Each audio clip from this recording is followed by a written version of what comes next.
Hi guys, today I'm going to be showing you how to do this really easy look. Well, I mean, it's easy, but it's like, okay, I don't know. This is like the first time I've ever done YouTube. Anyway, okay, just get a really good light colored concealer. That's the only thing that's really out of the ordinary that you're going to need. Please remember that the most important thing to any makeup tutorial is relaxation. And my form of relaxation is green tea. And I know you might think this is an ad for YouTube, but it's not. I just really like green tea, so I just want to let you know, it's good for your skin and stuff. So, oh, yay. Spurrington's fan club. Anyways, you guys have fun watching this.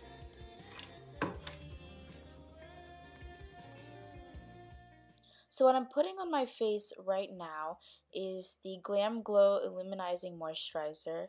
And what it does is it makes your skin not look disgusting when you put on makeup because it looks kind of oily, but it's really not.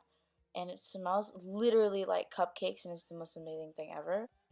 For primer, I recommend using something light.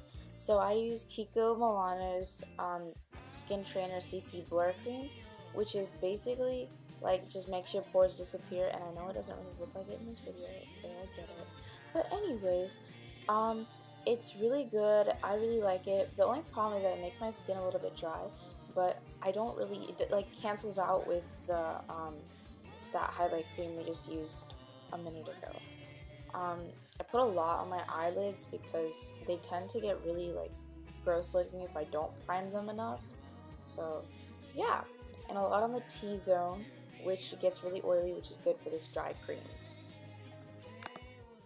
Obviously this part's a little bit straightforward. I'm just putting tape underneath that part so that, eyeshadow parts don't get in there.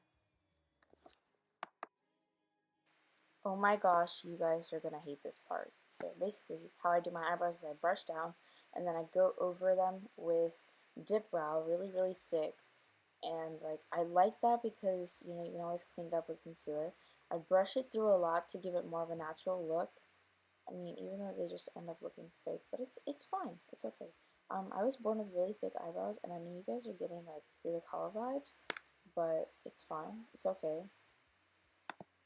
I really, really like using thick eyebrows because it matches a lot with my hair, if that makes sense. And I mean, I guess I've always had thick eyebrows, so I don't really like making them too thin.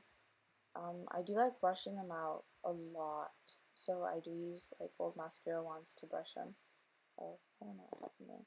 But like I know it looks like I have a unibrow, but once you put concealer on, which was the perfect timing for that, it usually does fix it. And if you are really careful with your concealer and you use it in the right way so that it makes a really nice crease and line, you can end up with a really nice eyebrows. I generally don't like to do that much on the top of my eyebrows because your foundation will basically do that for you. And I know that sounds like really bad for a lot of makeup artists. I'm really sorry.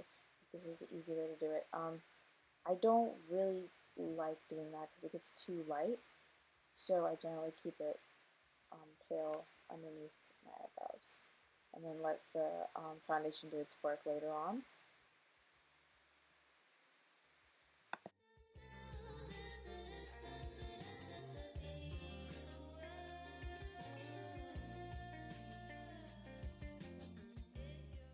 For my eyeshadow, I used the Kiko Milano palette, and this is kind of like a deep orange type shade, and I'm putting it around the brow bone. You don't really have to blend as much as, I'm blending a little bit, but you don't really have to blend that much. Yeah, so this acts kind of like a base shade, which I really, really like to use in a lot of different looks.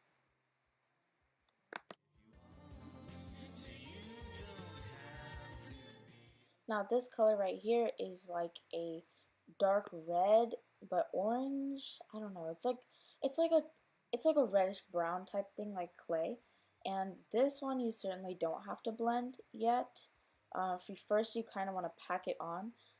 Leave some of the orange near your brows, and put this more on the crease so you can do a really good cut crease.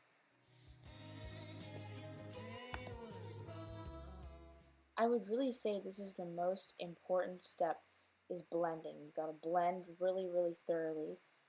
You want this look to be clean and not too strong. It doesn't want to, because you don't really want it to pop too much since you're just doing this for a daily look. So blending is definitely key to any type of makeup look, and anything, foundation, concealer, anything needs to be blended. So eyeshadow especially, you really want to blend.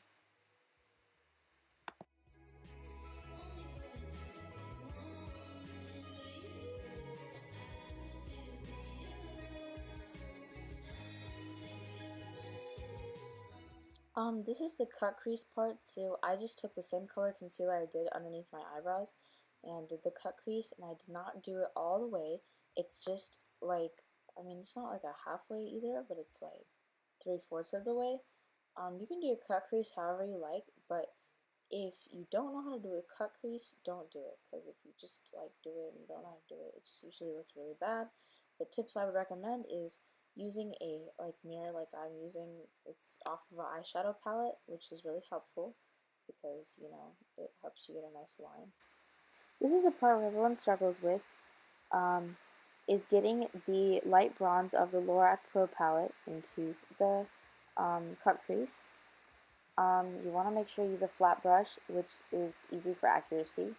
So I did use the light bronze, and then I used a gold in the middle and blended it in with the light bronze. It's okay if it looks a little bit like the same, but you really want to get the inner corner of your eye to be a light color compared to the outside. I used the shade Garnet for the outside and blended it in with that top reddish brown color that we used. And it might not look that blended here, but it is towards the end. Not like the end of the video, but like the end of like off screen. Okay. Yep, that's me drinking my tea, which is really relaxing. So tea, like I said earlier, tea's relaxing. So yeah. If you really want to go for the lighter look, you want to use a really light foundation.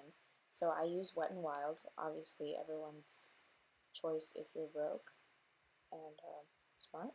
Anyways, this is the e.l.f. contour palette. Doing the lightest color underneath my eyes, and then like squeeze your lips together to get that line in your face.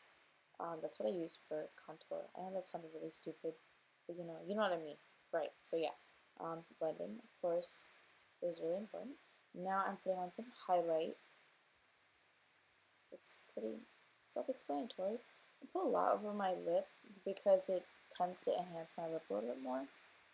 Yep, this is L'Oreal, the 12-hour lip gloss thing in the champagne color, and I really like lip gloss a lot. And that is basically it for this video. I know I suck at editing, but yeah. Make sure to like and subscribe to this video, and I know this tutorial really sucked because I'm really bad at editing, but I'll get better at it. AP World History is not giving me time to do anything or like interact or be social or like live. So